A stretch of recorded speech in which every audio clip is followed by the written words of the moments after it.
Sahte kalan boya tökür derya olsa şaşırma. Çok saf düşüp acı laf duysan da kimseye kızıp darılma. Gördün ki cahil biri çıkıp mecliste herkese baş olsa sen orada kral olma amandır. Orada kral olman çok büyük hatandır.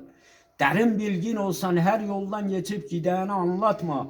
Huyunu bilmediğin kişilerle fazla oturup tartışma. Gördün ki mesafe daraldı, ölçü de kaçıp bendi yıksa sen orada durma amandır. Orada durman çok büyük hatandır. Görüş terazi bozulupsa istesen de yükü dengede tutmaz. Bütün heyvanın okur yazarı olsa kitapları da kurcununa sığmaz.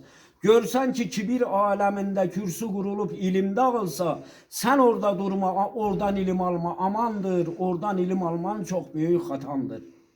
Her dağları gezen arif olsa kılavuzu da papaz olmaz. Her görülen de görüldüğü kimin olsa insan hayatında bir kere bile yanılmaz. Gördün ki mürekkep ve çanak yalayanlar da bu toplumda huzuru bozsa, şair Ali sen de orada durma amandır, orada durman bile çok büyük hatandır. Teşekkür ederim hepinize.